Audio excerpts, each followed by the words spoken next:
Hello, everybody. I'm some random guy from the internet named Riz, and this is going to be another roleplay review, this time for the title above, The Crystal Caves, Shardveil's Test. Now this is a combat log between Cordio and Shardveil, who is played by Jean, also Hiazi, and the synopsis is that Cordio goes on a journey that would lead him to a place where he has to fight for his life to pass a test. And there is some side notes. This one was sitting in my backlog for a week or two. It was originally supposed to be a solo, but I, Cordio, think that what Hiazi and I managed to put out was much better than what I had in mind for a solo. I'm impressed with this one. I like it a lot. For the record, Hiazi did not go easy on me, which is exactly what I'd expect. Although it would have made the log with Roan a weird one if Cordio died here.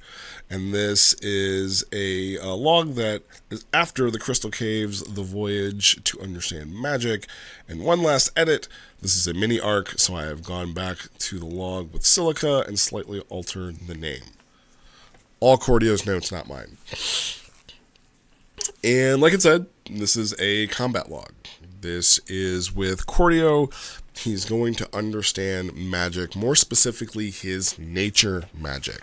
To where kind of him and Dumaston at the same time were learning that there is a life and a power in nature itself, and they're both learning how to manipulate it.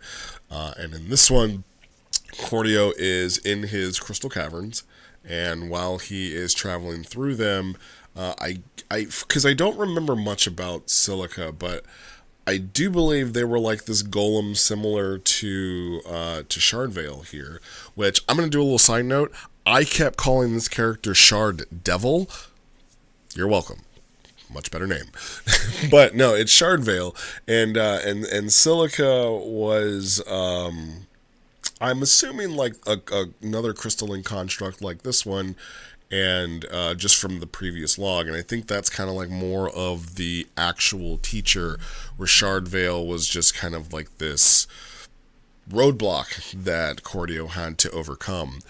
And the long and the short of it is that Cordio had to really, like, this was the moment where they had to tap into this power to be able to defeat Shardveil, because the cavern that they were in was now devoid of light, somehow sound, and it was also filling up with this gas to where if any sort of like ignition were to happen, key, if it were to spark against, rocks or anything like that, it was basically going to blow the whole cavern up and either kill Cordio with the explosion or suffocate them or just drop the building or the cave on them and crush them. So they had to be very careful to pass this test.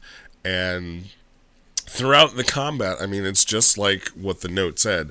Hiazi did not go easy on them. Shardveil was a tough being and monster to take down.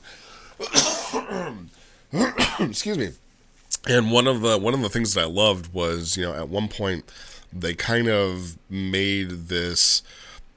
They say it's a claymore, but it's almost like their arms turned into these giant blades, and they went to strike Cordio's head right off, right? It wasn't like, though, I'm trying to slash you across the chest, and kind of like if you guys have ever watched Bleach, everybody's getting a huge, deadly gash across their chest, but yet somehow they survive. No, it was going to be none of that.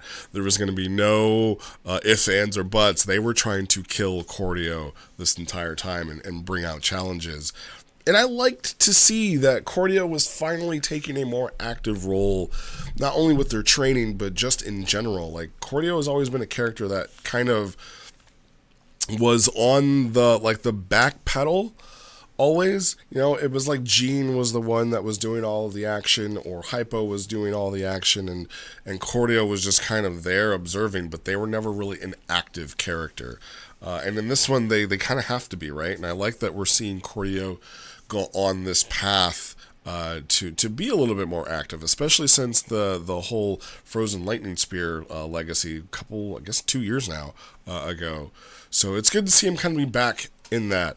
And excuse me, I do have some like pretty specific notes for this one while I was reading through it, and that this log was very unique. And these are types of stories that I don't think we would get without our new cast of characters, and this is why, the growing of the RP community is so good and so important, and it adds things that, if it were just left to Ike and I, we probably wouldn't have the time to expand on this, and we just probably wouldn't have thought of it. We never would have this kind of mythos that there is this nature magic in these caves, and all of this, and these locations, these emotions, these stories, they all come with our new actors. They come with our magic papers. They come with our Hiazis, with our hypos, right? And when we grow, hopefully, I can't remember the character's name. Let's see if they're on. Nope. But maybe like, I know Neo is a new one.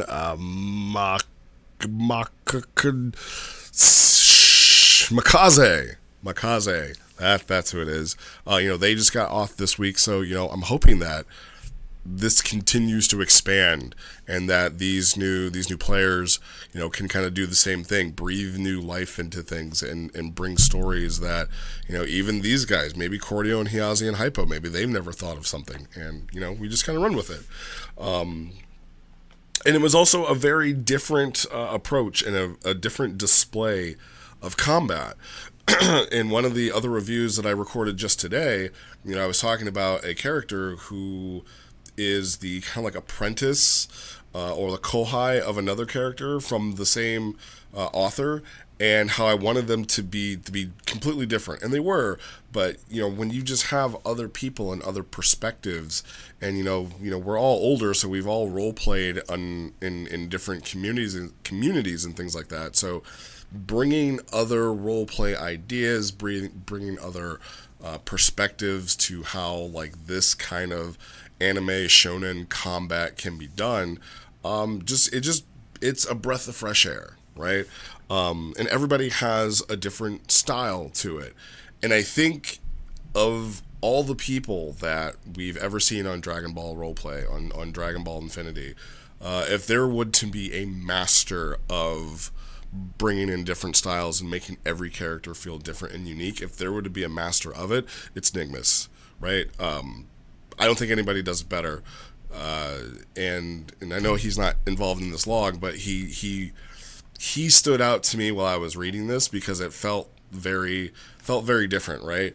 And I think Hiazi is more on like the Nigmas branch of things, to where Shardveil was just this NPC, and in no way could I have known who had NPC'd this, which is a great thing, right? Like, you disappear into the character that you're portraying, and I think it was really cool that they were down to NPC for an RPC member, so that was really cool.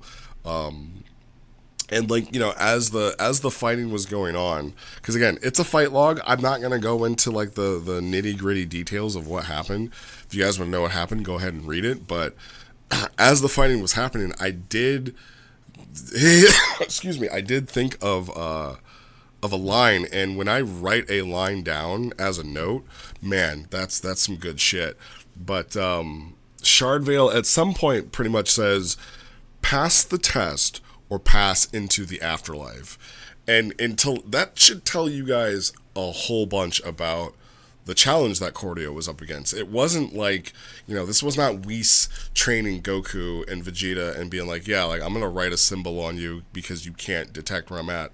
This is more like a Beerus saying, like, if you don't do this, you are going to die, right?